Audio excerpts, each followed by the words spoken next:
I'm going to start with the text today. It's coming from 2 Kings 6, verse 16 through 17. It says, "Don't be afraid," Elisha told him, "for there are more on our side than on theirs." Then Elisha prayed, "O Lord, open his eyes and let him see." The Lord opened the young man's eyes, and when he looked up, he saw that the hillside around Elisha was filled with horses and chariots of fire.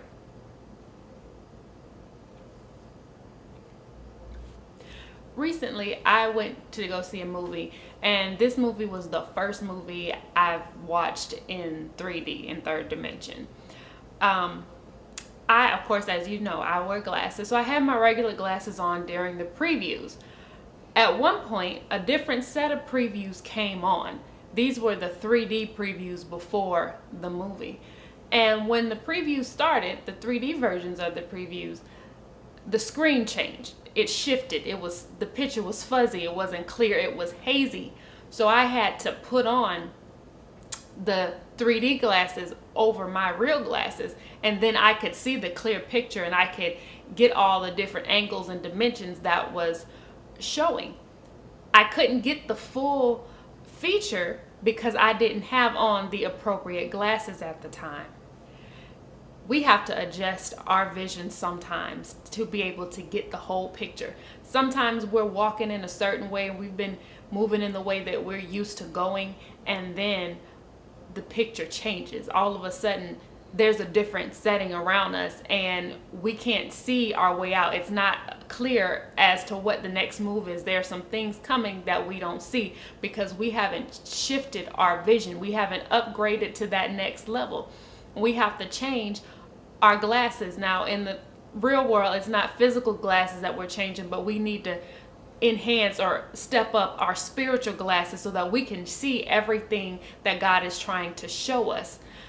If you try to look at it with what you've been walking in, whether it's natural eyes or you're still trying to use the same spiritual vision you had 10 years ago, you're not going to get the full effect of what's going on.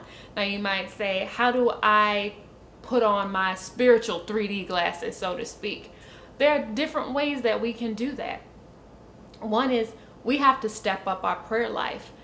Our prayer life shouldn't be what it was 10 years ago, what it was 4 years ago, what it was 2 years ago. Our prayer life should have enhanced by now. And even looking at our prayer life, it's not always a matter of just how much time you spend in prayer. It's what are you doing in prayer? Are you doing more talking than listening? Because prayer is a conversation. It's a two-way conversation between you and God. Sometimes we speak and sometimes we have to be quiet and listen. And when we are speaking, are we asking the right things? Are we talking to God about the right things? Are we asking God to enhance our vision? Are we asking God for guidance? Are we asking for the next step? Are we asking those right questions? Are we praying that Elisha prayer? Lord, open my eyes. He prayed for the young man's eyes, but are we asking God, Lord, open my eyes that I might see what you have for me? We also have to shift our priorities. We have to look and adjust what our priorities are. We have to determine, what is it that am I putting the right things first in my life? We have to adjust our priorities, because if we have the wrong things in the number 1, number 2, number 3 spot, we're not going to be able to get the full picture because our attention span is focused on the wrong things.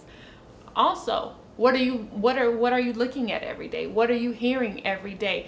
We have to align ourselves to see things, whether it's on TV or what we're reading. We have to have the right conversations in our ear. We can't sit around people who are going to talk against everything that God has for you. You have to be hearing the right conversations. Are you talking to people who edify you spiritually? Are you talking to people who are encouraging you? Or are you talking to people who are just going to bring you the latest gossip? Are you talking to people who wants to talk about everything that's on TMZ about people you've never even met before? So what we're hearing, what we're seeing has to line up with where God wants to take us, because if we are not listening to things and seeing things that are edifying us, your vision is going to be out of focus. Those are things that we can do to help us shift our vision, to help enhance our spiritual vision. But there is another picture for you. There's more for you to see, but you have to have on the right glasses.